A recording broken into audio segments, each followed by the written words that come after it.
اعوذ باللہ من الشیطان الرجیم بسم اللہ الرحمن الرحیم الصلاۃ والسلام علیک یا رسول اللہ وعلی آلک واصحابک یا حبیب اللہ۔ سورۃ البقرہ آیت 185۔ شہر رمضان الذی انزل فیہ القرآن ھدی للناس وبینات من الھدی والفرقان۔ اس آیت مبارکہ میں اللہ تعالیٰ نے ارشاد فرمایا، شہر رمضان الذی انزل فیہ القرآن، رمضان کا مہینہ وہ ہے جس میں قرآن نازل کیا گیا، اور قرآن کیا ہے؟ وبینات من الھدی والفرقان، ہدایت اور فرقان کی بینات۔ اس ترکیب میں جو 3 الفاظ آئے ہیں، اس میں سب سے پہلے لفظ ہدایت پر توجہ دیجیے کہ ہدایت سے مراد کیا ہے۔ اس کا عام ترجمہ تو رہنمائی اور راستہ بتانا کرتے ہیں، لیکن ذرا گہرائی میں سمجھیے کہ ہدایت کسے کہتے ہیں۔ ہدایت کے 2 پہلو۔ ہدایت کے 2 حصے ہیں، ایک ہے انسان کے لیے نظری، فکری اور علمی ہدایت، اور ایک ہے عملی، اخلاقی اور زندگی کے معاملات کے ضمن میں ہدایت۔ نظری، فکری اور علمی ہدایت کے اہم ترین حصے کو ہندی میں ست استودیک کہتے ہیں، یعنی انسان میں تمیز پیدا ہو جائے کہ کیا چیز حق ہے اور کیا باطل ہے۔ ہندو جب اپنے مردوں کی ارتی لے کر جاتے تھے تو کہتے تھے رام نام ستیہ، تو ست کے معنی حق کے ہیں۔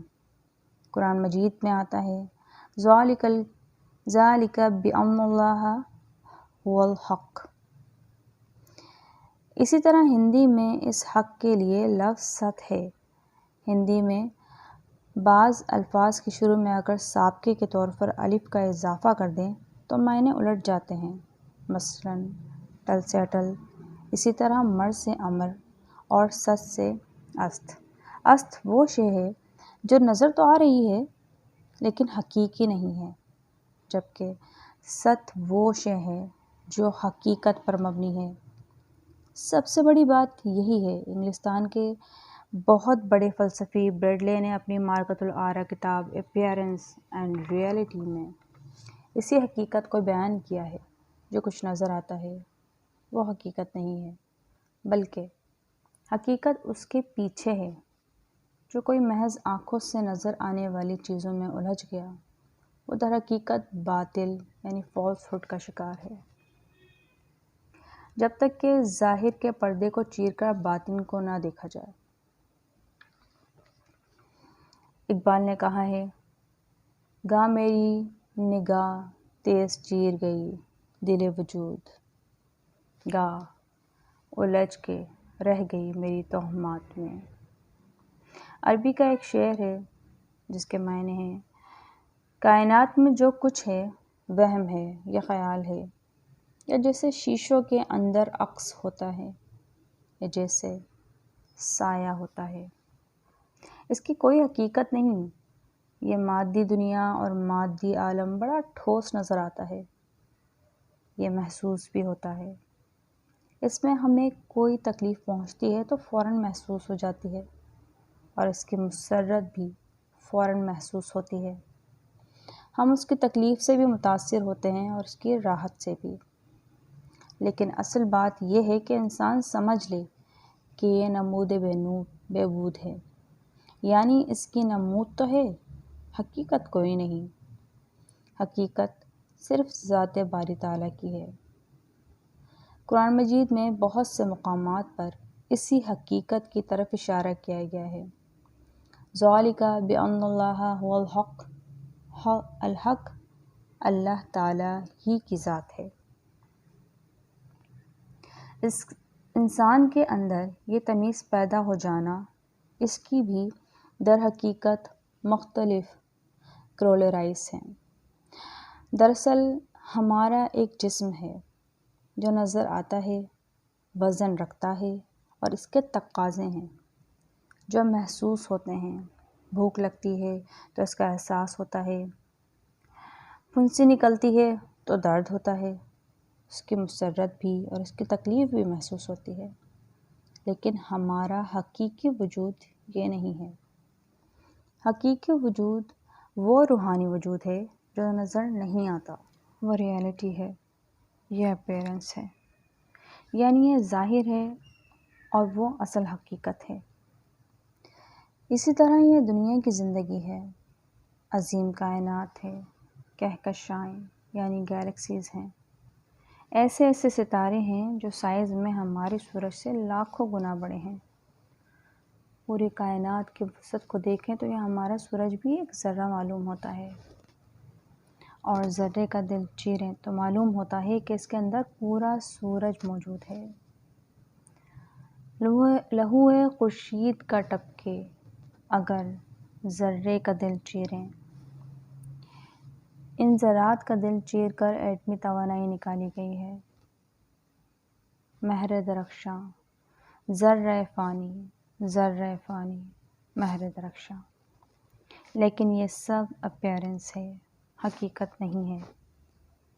اگر یہ بات دل میں ٹھک جائے تو گویا انسان کی نظری، فکری اور علمی رہنمائی ہو گئی، اور اگر نگاہیں یہیں الجھی ہوئی ہیں اور دلچسپیاں انہی ظاہری چیزوں میں ہیں اور بھاگ دوڑ انہی کے لیے ہے، انہی کو زندگی سمجھا ہے، اپنے آپ کو اسی ظاہری جسم سے تعبیر کیا ہے، تو آدمی چاہے فلسفی ہو، پی ایچ ڈی ہو، مفسر، محدث، فقیہ اور مفتی ہو، در حقیقت اندھیروں یعنی ظلمات میں ہی ہے۔ اسی لیے قرآن کہتا ہے یخرجوہم من الظلمات الی النور، سورۃ البقرہ آیت نمبر 207، یعنی اللہ اہل ایمان کو اندھیروں سے نکال کر روشنی میں لاتا ہے۔ یہ جو ظواہر یعنی اپیرنسز ہیں، ان کے بجائے حقائق جو توجہ اور نگاہیں مرکوز ہوں تو یہ نظری ہدایت ہے، جس کے لیے رسول اکرم صلی اللہ علیہ وآلہ وسلم کی بڑی پیاری دعا ہے، اللہم ارنی حقیقت الاشیاء کما ہی، اے اللہ مجھے تو چیزوں کی حقیقت دکھا جیسے کہ وہ فی الواقع ہیں۔ ظاہر تو سب کو نظر آ رہا ہے، کتا بھی کار کو اگر اپنی طرف آتا دیکھ لیتا ہے تو راستہ بدل لیتا ہے۔ اگر ہم نے بھی یہ کر لیا تو کون سا بڑا تیر مار لیا؟ تو پہلی بات یہ سمجھ لیجئے کہ نظری ہدایت یہی ہے کہ اس سے ظاہر و باطن کا فرق معلوم ہو جائے، حق اور باطل، ریالٹی اینڈ فالسہوڈ پوری طرح واضح ہو جائے۔ یہی بات سورۃ الکہف میں بھی بیان ہوئی ہے۔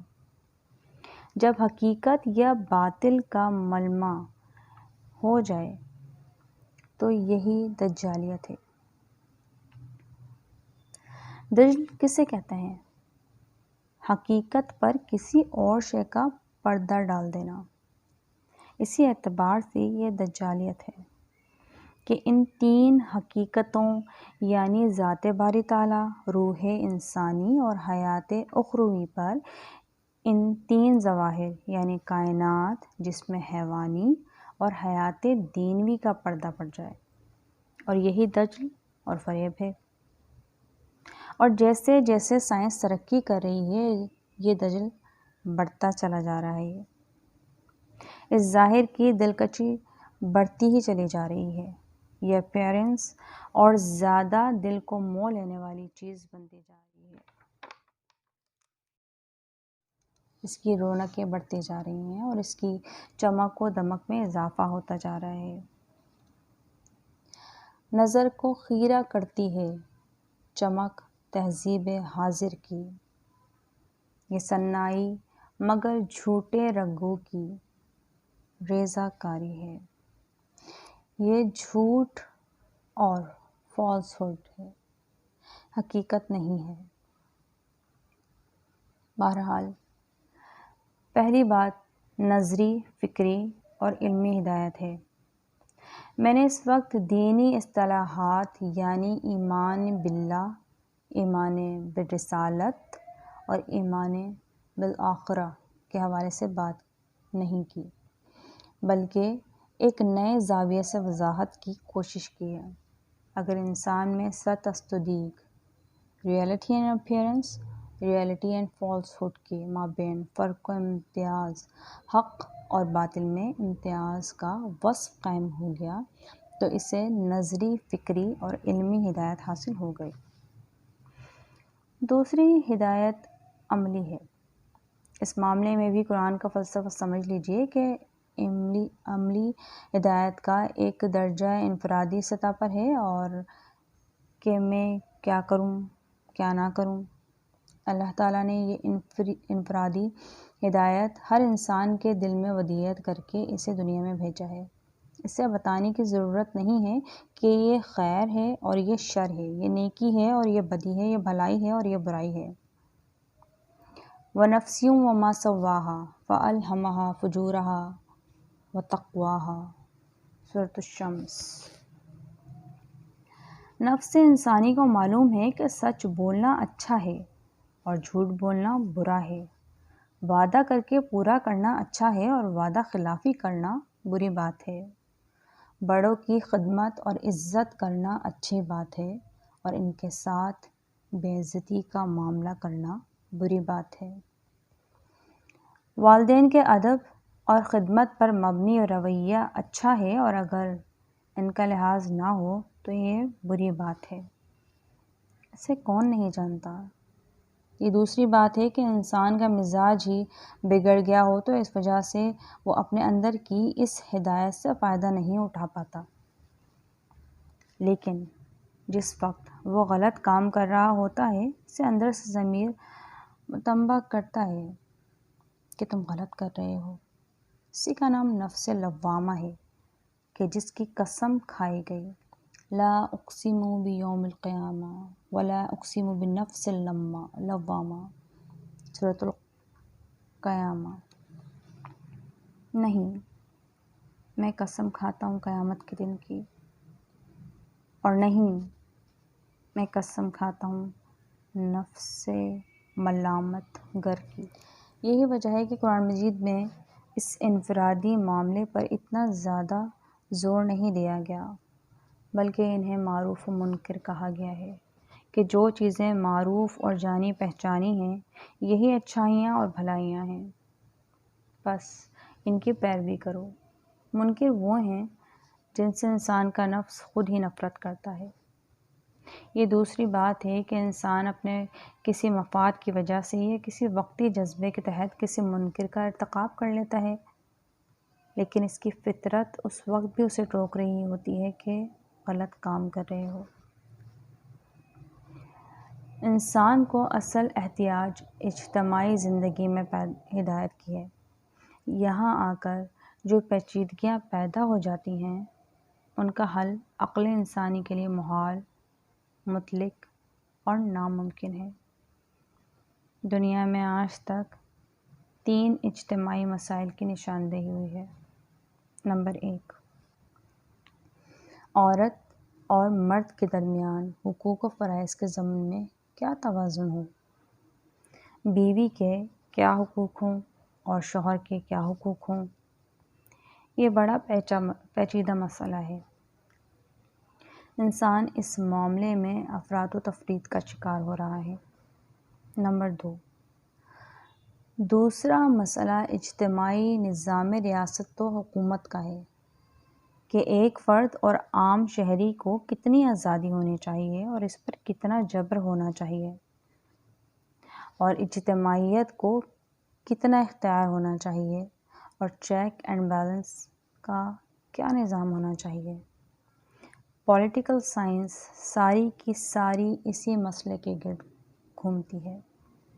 نمبر 3، اسی طرح سرمایہ اور محنت، کارخانے دار اور مزدور کے حقوق و فرائض میں کیا توازن ہونا چاہیے۔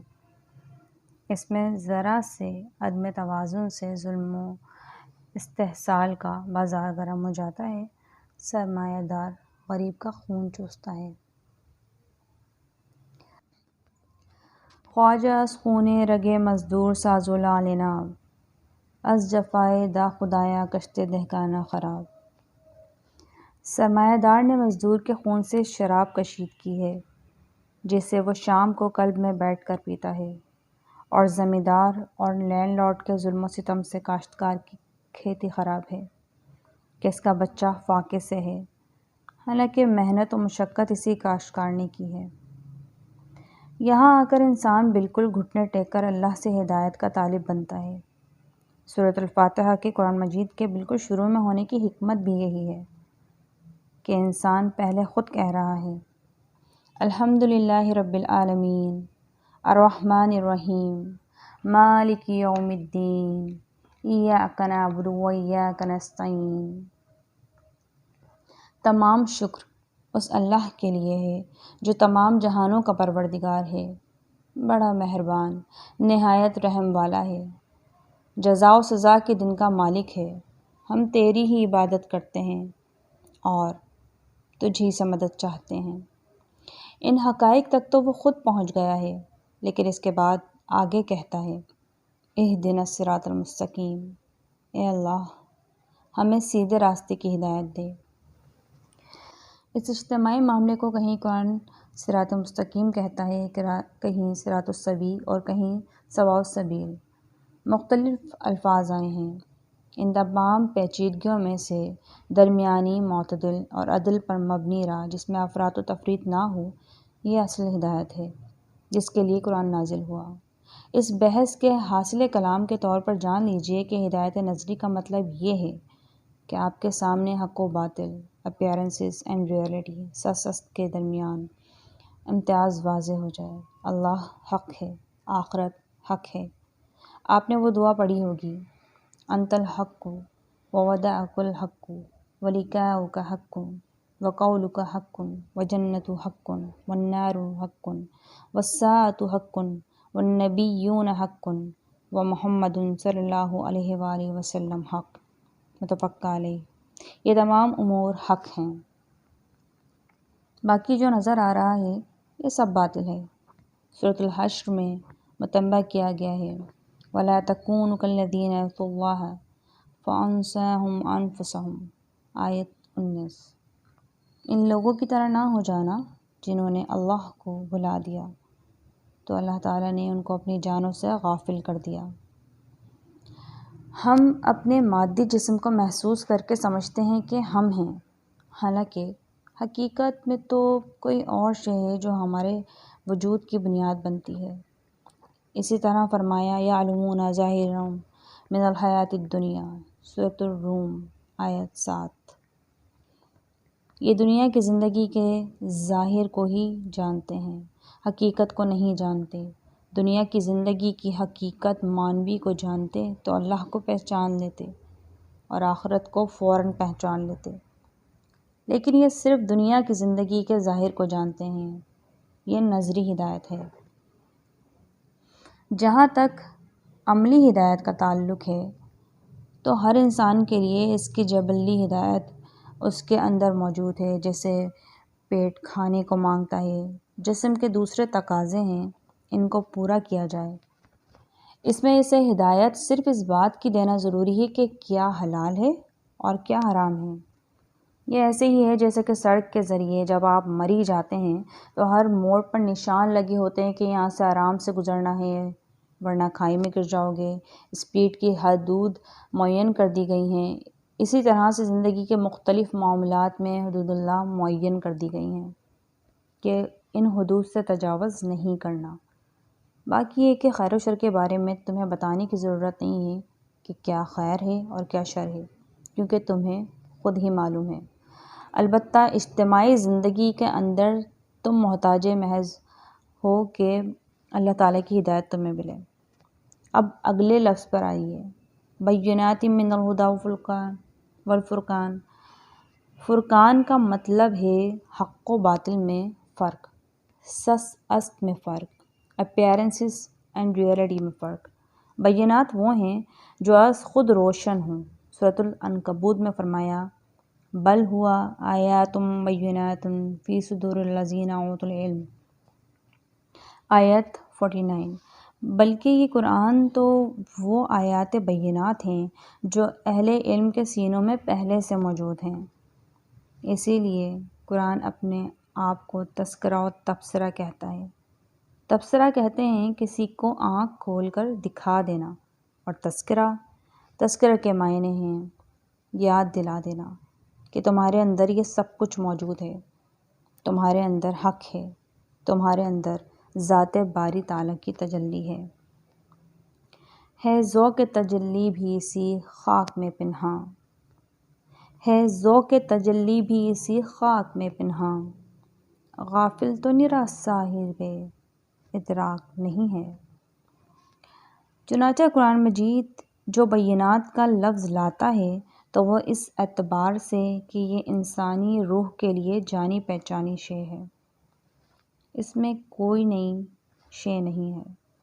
اس لیے بڑے پیارے انداز میں مولانا روم نے کہا، خشک تار و خشک مغزو خشک پوست، از کجا می آیدیں آواز دوست۔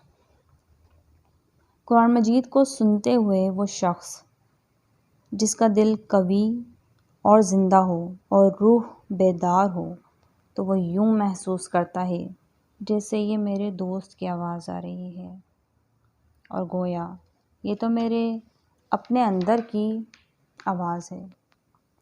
حافظ ابن قیم رحمۃ اللہ علیہ کہتے ہیں، قرآن کے پڑھنے والے بہت سے لوگ ایسے ہیں جب وہ قرآن کو پڑھ رہے ہوتے ہیں تو یہ نہیں سمجھتے کہ ہم مصحف میں سے پڑھ رہے ہیں، بلکہ ایسے محسوس کرتے ہیں کہ جیسے قرآن ہمارے لوح قلب پر لکھا ہوا ہے اور ہم وہاں سے پڑھ رہے ہیں۔